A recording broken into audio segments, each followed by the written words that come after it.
নমস্কার, আমি টিয়া। আমার নতুন একটা ব্লগে স্বাগত। বন্ধুরা, কেমন আছো? আমি তো বেশ ভালো আছি। তোমরা কেমন আছো? আর দেখো, আজকে দেখো আমার বাড়িতে আজকে ডাব কাটা হচ্ছে। দেখো একটু শাঁস হয়ে গেছে ডাবগুলো অবশ্য। দেখো তার জন্য ডাবটাকে ভালো করে মুখটা কাটাকাটি করছে। মুখে মনে হয় হবে না, ওরকম করলে আর হবে না, এটা ভাবছি। আর মাকে বলছি, মা এত কষ্ট করছো, করতে হবে না, না হলে দাও। তারপর বুঝতে বুঝতে বললাম, ইস, কি বোকা আছি নাকি। এরা একটা তো নতুন পদ্ধতি আছে, বলো তো কি পদ্ধতি বলতে পারো তোমরা? টাইটেল আর থাম্বনেল দেখে অনেকেই বুঝে গেছো। এই বাবা, এটা কি রে টিয়া। গাইজ, এখানে একটা নতুন পদ্ধতি আছে, বলো কারা কারা দেখে বুঝতে পারছো কি দিয়ে নারকেল কাটা যাবে।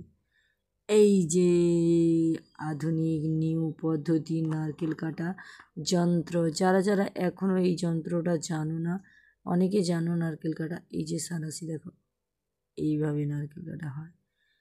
যে দেখো, এটা নারকেল না, অ্যাকচুয়ালি ডাবটা ভীষণ পরিমাণে শক্ত হয়ে গেছে। তার জন্য শাঁস হয়ে গেছে বলে তার জন্য এরকমই কাটাকাটি করা হচ্ছে গাইস। এই পদ্ধতিটা কারা কারা জানো কমেন্টে জানাবে তো গাইস। আমি জানতাম না, এই যে এখন জানতে পারলাম, আগে জানতাম না, এখন জানতে পারলাম। পদ্ধতিটা পুরো সেই পদ্ধতি, মানে একেবারে 100%। গাইস, এটা কিন্তু ভালো, কিন্তু জানো এত তাড়াতাড়ি ছাড়া হয়, 2 মিনিটে ছাড়া হয়ে যাবে। যারা এই পদ্ধতিটা জানো না, প্লিজ তারা কমেন্টে জানাবে। আর দেখো, প্রথমে নারকেলটা সেটা প্রথম কাটাকাটি করছিলাম, প্রথমে যে তোমাদেরকে দেখালাম মা যে করছিল। তারপরে সেটা যা এরকমভাবে মুখ দিয়ে কাটাকাটি করতে পারলাম না, তার জন্য দেখো এইভাবে কাটছি।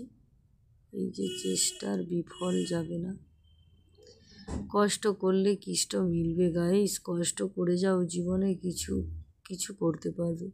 তাই সেই মাপে সেই রকমই করে যাচ্ছি, কারণ এত কষ্ট হয়েছে সে আগের ডাবটা কাটার জন্য। হ্যাঁ, প্রথমে ডাবটা ভীষণ কষ্ট হয়েছে কাটতে গাইস। এখন এই ডাবটা আপাতত মনে হয় কাটা সুবিধা হবে, কষ্ট হবে না।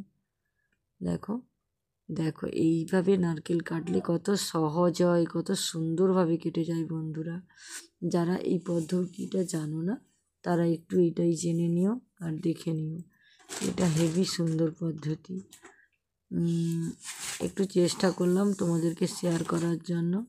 যদি ভালো লেগে থাকে প্লিজ বন্ধুরা লাইক, কমেন্ট, শেয়ার, সাবস্ক্রাইব করতে ভুলো না। পাশে থেকেও অনেক অনেক ভালোবাসা দিও। এইভাবে তোমরা যদি কখনো ডাব কাটো, তাহলে এইভাবে কেটে করে খাও, খুব ভালো লাগবে। কিন্তু এত টাইম, প্রথমে যে একটা নারকেল কাটছিলাম, হাতে পুরো ঠোসা উঠে গেছে গাইস। এমনিতে কাতানের তো ধার কম আছে একটু, তা বাদেও আবার হাতে এরকম সাঁড়াশি দিয়ে করছি, কত জলদি জলদি হয়ে যাচ্ছে। দেখো 1 মিনিটে নারকেল ছাড়ানো হয়ে যাচ্ছে। এই পদ্ধতিটা জানা ছিল না, ফার্স্ট আমি করলাম। আশা করি তোমাদেরও ভালো লাগবে। এই দেখেছো, এই যে নারকেলটা প্রথমে, তাও ঠিক করে কাটতে পারিনি। ওকে বন্ধুরা, ভালো থেকো, টাটা।